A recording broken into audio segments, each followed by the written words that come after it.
It's The Broker Show. We're talking real estate, investing, local market trends, feel-good stories, mindsets, and strategies for success. Let us know what you want to talk about, and chances are we will. Hosted by The Broker Joe and co-hosted by Etch. It's The Broker Show. Welcome to the show, everyone. More than a few of you have been tuning in lately. We appreciate your subscriptions to our YouTube channel. Yes. We appreciate your comments. And we're getting 5,000-6,000 views on every video now. So it's starting to turn it up. And I do have a question right away for our audience. It's actually a poll if you want to care to chime in on it. Do you think Etch is wearing his hat backwards because he likes to wear it like that? Or do you think it's because the Chiefs hat he's wearing, he's ashamed? His team is garbage. They are right now. They are Mahomes, garbage. what are you doing, bro? Etch, I think that you should take your mic and just put it in front of your camera for the rest of the show like this. Okay, just cover up that hat. It's bad when I'm like, you know what? My backup team. I'm gonna go to the Lions. Oh, I'm so sorry. When I'm rooting more and watching more of the Lions than I am the Chiefs. Oh man, It's been bad. It's been really bad. It's been odd, and I think Pat is just a little off right now, man. I don't know. He's sophomore, whatever it is. Yeah. Well, this is what his fourth season, so he'll be a senior. Senior slump. But here's the deal: like he's had this certain style of play for so long, and I called it about 2 years ago. I said, "You watch." I said, "All it's going to take are a couple of teams to really study his play To figure him out, and it's going to be done because all he really had. I mean, he's great. Don't get me wrong. This guy is an incredible quarterback. I talk like I could do better. He's going to adapt. He's going to figure it out, but he's going to have to learn. He's going to have to figure something out. It's going to be a couple more seasons to be like, okay, I can't be a one-trick pony. And what happens when Kelsey It's and looking ugly. Tyreek Hill are out? Yeah. Then it's done. He took that big contract. That is a death knell for a lot of teams when you take that max contract because then they can't afford to keep anybody. Yeah, it's rough. So Tom Brady. Anyway, and he never did that, by the way. Always took a pay cut. He should have, Yeah. Well, when you're first trying to figure it out, and you're like, hey, this is my first big payday, now it's like, okay, now start taking a pay cut. I barely look acceptable myself, Etch, so don't worry about it. I actually just came out of the hunting blind. Yeah. Like minutes before we started this, I came down from the blind. What'd you see? Well, my 9-year-old took down a pretty big doe, but we just got done cleaning her up. So nice. Might have some blood under my wedding ring. I don't know. Is that what that is? Man, that's good. All right. Thrill of the hunt, buddy. All right. Yeah. They're better than me. So it is overshot a 6-point the other day. That is terrible. Yeah, I know. And it should have been it was like 20 yards. I'm like, I don't know how I did it. It was dusk. Yeah. It was like just to the point where it's like, did I get it? And I thought I did because I heard it I heard it stumble and stuff, but apparently it was just stumbling through trees and stuff. Yeah. You just scared the crap out of me, man. It's bow season. I have a little more grace for that because bow is tough, man. It is. Bow is tough. Anything past 20, 30 yards. I know you guys out there, you watch YouTube, you guys are shooting at 100 yards. I think it's all set up. I think the deer is a pet. Yeah. Or something. Standing still. Hey, get Stan out there. He looks like I'm tired of Stan. He was a jerk to me the other day. Exactly. Shoot him. They're in a deer farm or something like that. So no. Yeah. I think back and I look at it now because now crossbows, at least in Michigan, are perfectly legal to be able to use. And I've been using those the last 3 years. I love them. It's like shooting a rifle with a stick. Yeah. It's great. But I think back to when my dad was younger than me, 18, 19, hunting out there. And he just had one of those old school, recurve bows. It was hard to pull back. My dad had the same thing. Oh. He swore by it. One of those big, tall, I called it an Indian bow when I was a kid, for lack of a better term. But it was the real deal. He was a real man. I mean, it took a real man to pull those things back, boy. Yeah. But Lord knows I'm too weak for those. I tried one at a yard sale and I'm like, nope. So speaking of hunting, the name of our episode today is Open Season. Yes. And it is open season on, we're going to talk about hunting property, land in general. And anyone who's ever tried to shoot a buck or maybe, shot a buck, you probably know what buck fever is. It's a real thing. Oh, yeah. And I'm ashamed to say that I have been absolutely guilty a time or two. And it's this thing, you have all the confidence in the world, you're prepared, and then the antlers step out of the woods and everything goes black. Yep. And your hands shake and you actually stop breathing, which is why your body convulses like that. That's buck fever. You just stop breathing completely is what happens. And happens to me. The first deer that I see every season, it doesn't matter how many years I've done this. The first deer that walks out, and when it's in Michigan Falls, if you're not from Michigan, you don't understand. But in Michigan Fall, it doesn't matter what the temperature is. You will see your breath if you have buck fever or if you're seeing your first deer of the season.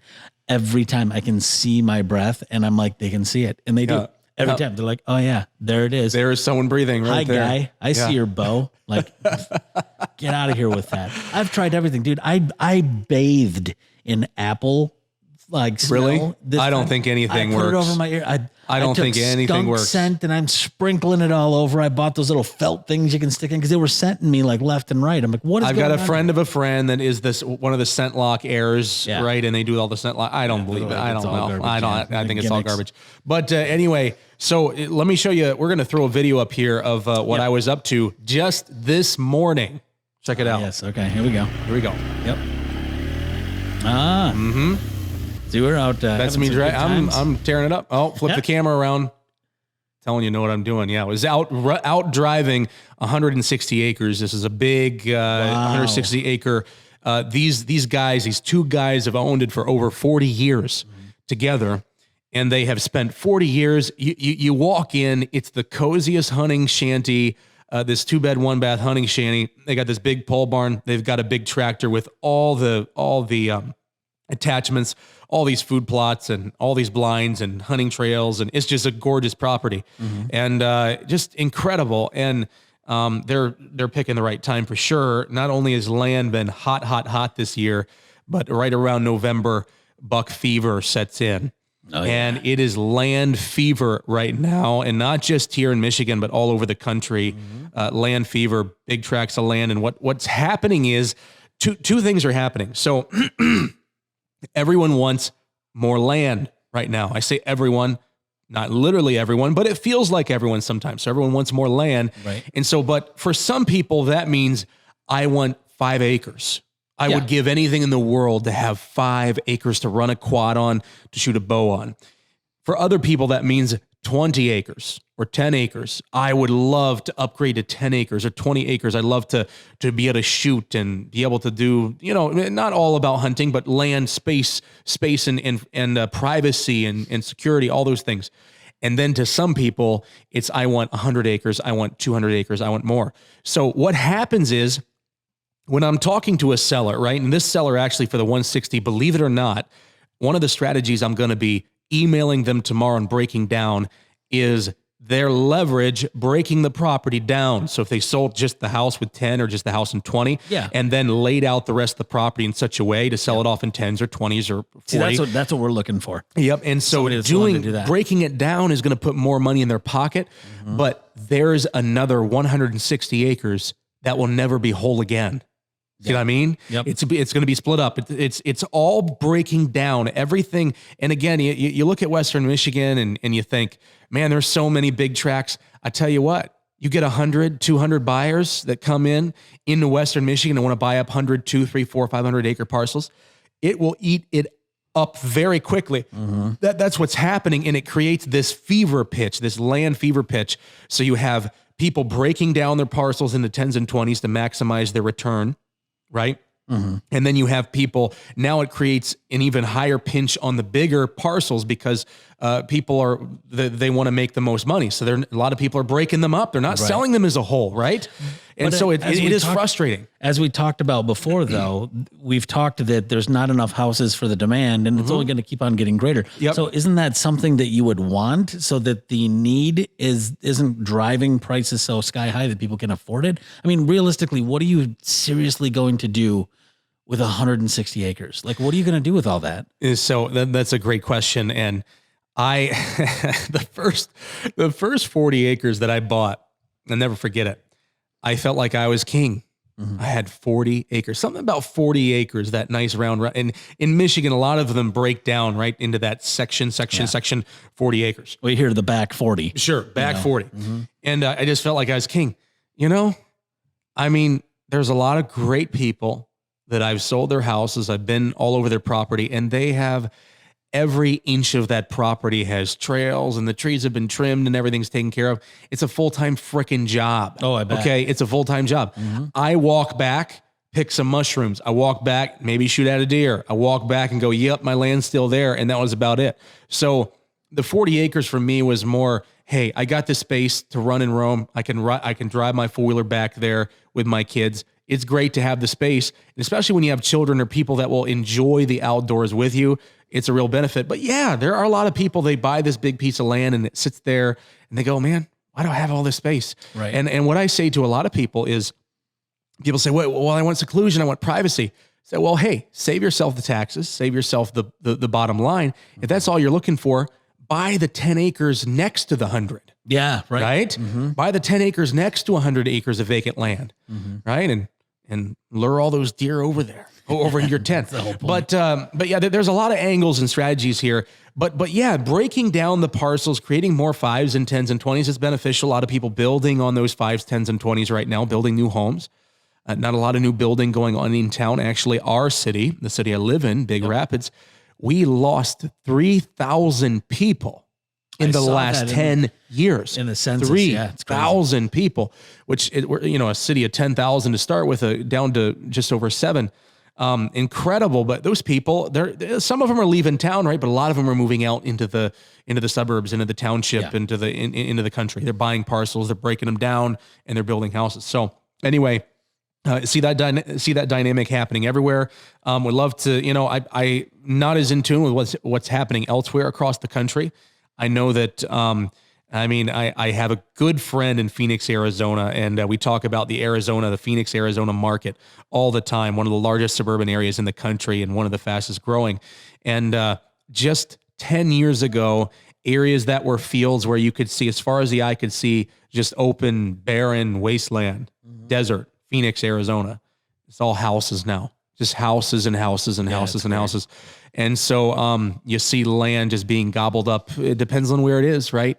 But we're filling it up. We're filling it up everywhere but the UP. It's too cold. It's too cold, man. Those people that live up in the UP, though, they're a different group of people. My stepmother is from there, and she's one of those ladies who could live through anything. Like, I swear, she could be like, nope, I'll find nuclear war. I can find a way. Yeah. It's one of those, they've seen the cold. It doesn't bother them. Yeah. They do things their own way, and it's great. And they're tough people. And, quite honestly, when it comes down to the zombie apocalypse, that's who I want in my corner. That's who I want in my corner. They figured it out. As I've told everyone here on the show before, I was raised in northern Maine. Yep. And when I was raised, it's still bitter cold, very, very difficult winters up there. But I was raised, it was a lot. It was even tougher. There were years we averaged 20 to 25 feet of snow a year. Average temperature in the month of January was like 28 below zero. That was the average temperature a couple years back then. You can look it up. And it was like life was survival, man. Me and my little brother would step off the back porch, and this is a little crass, so I apologize, but we would literally piss into the wind, and both of us off the porch, and it would turn to glass before it hit the ground. It would make a sound like shattering on top of the icy snow. Yeah, it was awesome. We'd do it over and over and over again. But just grew up surviving, chopping wood. I would take a sled down in the back 120 and help my dad cut a hole in the ice with a chainsaw and pull water out to drag it up to the house about a quarter mile to dump in some tubs, and we'd take a bath, I don't know, once a month maybe. I don't know. Hopefully more than that. I don't really remember.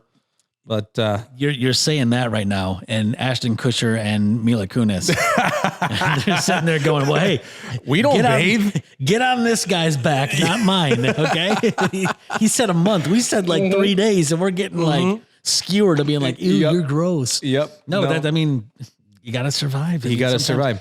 Sometimes that's how it is, and when you live out on a place, tough like that, people, and thankful, grateful people. There's a lot of that's translated over to me, and I'm a blessed man. I'm just so thankful and grateful for everything that I have. But I always have been. Even back then, you're just thankful to be alive and thankful that you feel good and you're strong and you're able to carry on. And I mean, there were days it sucked.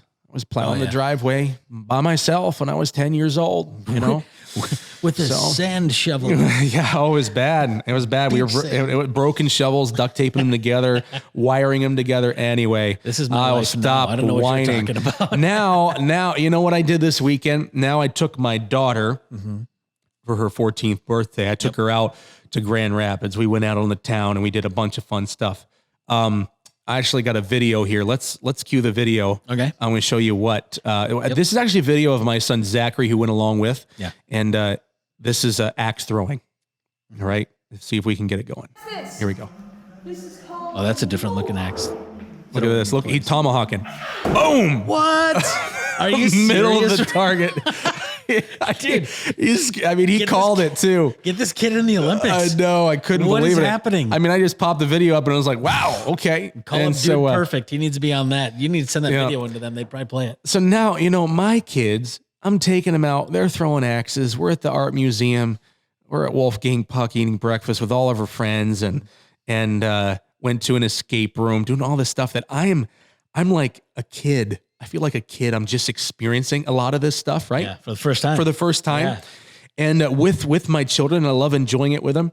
And so I know that, you know, when the kids were born, I initially had a lot of you would have no idea how hard your dad had it. I did that a lot to them. Yeah. And they got sick of it. And you know what? I've changed my mindset a little bit. I do think there's a ton of value in instilling great values and hard work and good character and all the things that come with that. At the same time, I want them to be able to you know, look at life differently, maybe not go through some of the hardships, right? It's a blessing for them. So we get to go have fun and throw axes at walls. It's just fantastic. But yeah. I did that in my garage the other day, but it was just because I was mad. Oh, sorry. Did you hit it? Did you? No. No, just kind of. I almost took my finger off. Maybe that's next for our little town is one of those break rooms, right? Oh my gosh. I was reading a story, and this has to do with my radio show. This is really cool. There is a hospital during COVID that they said because their nurses, they felt, and doctors were so overwhelmed with COVID stuff. They put a break room in the break room where they could smash things in the hospital, like computer screens. Maybe it's out of date. And we're gonna roll it in. Here, go in there. Gotcha. Hopefully, no patients though. Here's a $3 million MRI machine that sucks now. That's now out of date. And just go ahead and just take a hammer and start whacking away at it. Right. But apparently, like these nurses were like, "This is the greatest thing that's ever happened to us." Can you imagine being like, "Oh, I lost another patient!" Like smack. I've watched videos of these people, and it seems to really work. I know everyone has their way of blowing off steam, but maybe my sister. Went to one and she loved it. She's like, this is the most amazing feeling. You can just straight up office space, anything that you want. You know, just crash. I need to find one. Yeah. This would be great. Take away a lot of stress. Back to this vacant land.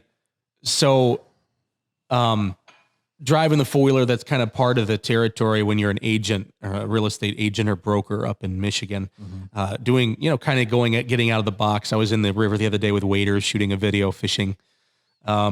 And got to kind of be a jack of all trades, you know, enjoy it if you're really going to do a great job. Right. But great news came out for realtors nationwide over the last week. Everyone knows who Zillow is, what Zillow is. And Zillow has been a blessing and a curse to the real estate industry. When we talk about realtors specifically, if you're not a realtor and you're listening in, just understand that what Zillow has done is Zillow, we give all of our data, all of our photos, all of our videos, all of our information that we work so hard for. We give it to Zillow. Zillow then charges us for the leads, for the people that look at this information. That's one of Zillow's biggest sources of revenue. It's not necessarily ads, but it's selling leads back to the agents who give them the content in the first place. Funny how that works. Okay? Brilliant. Amazing. It is brilliant. But what Zillow did better than we had done in the past was they created an easy way to share open and honest, accurate information. Accurate is what they claim, right? I would dispute that. But share this information with the public. It empowered the public, right? Before you had to drive up to your local real estate office and go in the office and look at what they had pinned up on the wall, right? Now you can go online, right? So we'll skip through some of that. Well, what Zillow has done is they have started an iBuyer program. The idea being that Zillow goes, hey, I tell you what, we're just going to buy houses and then we're going to sell them ourselves. This is easy, right? And they can't do it in markets like ours in Michigan. They openly acknowledge that there's too much to it. There's too much that we don't understand. It's too deep, but they have tried it openly in markets like, Arizona, in Phoenix, in Vegas, in some of those areas. And so incredible failure. One of the biggest failures of any corporation in the United States in 2021 was Zillow's iBuyer program. They bought, I believe they have a backlog of over 5,000 homes right now. And they have had a net loss in the tens of millions of dollars in the last 3 quarters. And they literally just laid off, I believe, 2,000 employees that were based around this iBuyer program, either transitioned them, laid them off, something like that, and said, we can't do this. We can't do it. Too unpredictable. Kind of a big win for realtors. I was gonna say, because wouldn't that essentially, if let's just hypothetically say that was a huge success for them. Yeah. Let's just say that there was like, oh my gosh, this just revolutionized everything. Basically, it would almost, from what I'm getting out of this, be something the same as like how you can just go on with what is it, CarMax or whatever it is, where you basically just Carvana. And it's just like boom, just like that. Correct. Just here's your car. Yeah. We just eliminated you even having to go in and see a dealer. Correct. And this is how it works. And so essentially that's what I'm getting out of it. So the mainly what that would have essentially done, if that would have been a big win for them, would start to knock off real estate agents. They tried. So think of it this way. Yes, you're following the right track. And this has been the fear, right? In some agents' minds, and not necessarily in Michigan. Our markets are they're so challenging, right? We lose almost 90% of the agents that enter our market in the first 18 months. Yeah. Almost 90% are gone in the first year and a half. It's a very difficult market to break into, stay in, to learn, to grow, and to succeed in. And so kudos to you that have stuck through that 18 months. You're going to do well. You're going to do just fine. But what they did was what Carvana is doing with cars, right? They're taking cars and going, okay, listen, we've got 100,000, Ford Focuses that are lime green, right? We can look at numbers. We can look at data points from this state and this county and this side of the country and everywhere, and these miles and this wear and tear. And we can come up with very basic, a good standard, right? By which we can create a margin and go, if we can buy 50 of them here, we know that we can average at an average purchase price here. Then we know that we can sell 50 here at an average sales price here. It creates a reliable margin based on reliable numbers because you have an item that is the same. It went through a factory on a production line, right? It's the same everywhere, this vehicle. It may have variations in wear and tear and variations in, different little things maybe, but in general, especially when you're within the margin of error, I'd say under 50,000 miles, there's a lot of those things are pretty predictable, right? With a house, they made the same presumption that there was enough predictability to the basic components of housing that they could nail within margin and purchase 1,000 and then sell 1,000 and make the margins happen. Right. What they found out was there was, even in the areas, and here's where they're buying. They're not buying in, like I said, in Michigan. They're going in the Phoenix suburbs, and they're going to a place where you have a subdivision of 1,500 homes that are built. Cookie cutters, right? You have 3 different designs, and they're all built in 2 years by the same 2 or 3 builders. And they're going, okay, we can predict some of this, right? In spite of all that, they're still losing. They're still losing hand over fist because there's too much unpredictability in the market.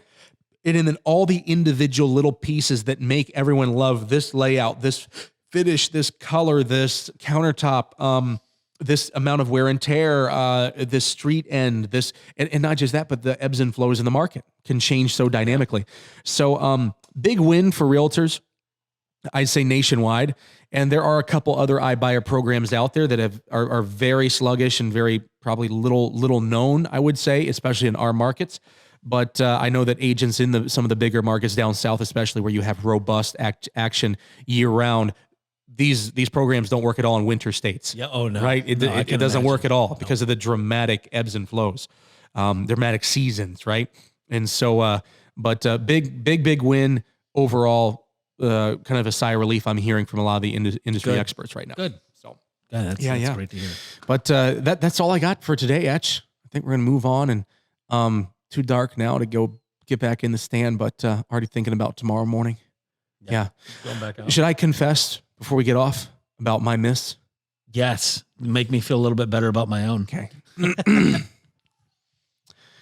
So on Saturday morning last week, I had a beautiful 10-point. And Etch, you know, I grew up around hunting. I actually helped run a butcher shop. Yeah, Butcher shop. Talk to me about that. Yeah. Butchered deer and moose and all that when I was a kid, 15, 16, 17. And, you know, to me, I go out there and like, shooting a deer. Here we go. Just another day. Yeah, of course. So this buck pops out of the woods. 10-point. And it was a 10-point. It was the 10-point that I've been looking at on the camera. Oh, no. And I fumbled. I traveled. I double dribbled. It was all wrong. It was all wrong. And I couldn't, I mean, he came right in front, 15, 20 yards, stood broadside, and I was still trying to figure out what my name was. And I stopped breathing. This is, I know this is going to happen, but I literally just stopped breathing, and I'm trying to figure out why my body is shutting down. I hate that feeling. And so by the time I got my act together, he was walking up the hill, because bucks, they usually don't stand still. They're kind of moving. They're kind of jittery, right? So he stood there for a second, starts heading up the hill, and I got the bow up, you know, and I shot at it when it was like 90 yards away. I don't even remember looking in the scope. I don't even remember looking. I just shot at it. I was so frustrated. I was just like, ah. So we're not going to post this episode, right? This is just between you and me. We're just going to cut that part off. Yep. That feels good. That feels great. Depending on how much my bonus is for I think posting it. If you've heard this, Edge didn't get his bonus. Post it. The Broker Joe signing off. I'm the Broker Joe. I am Edge. And we'll see you next time.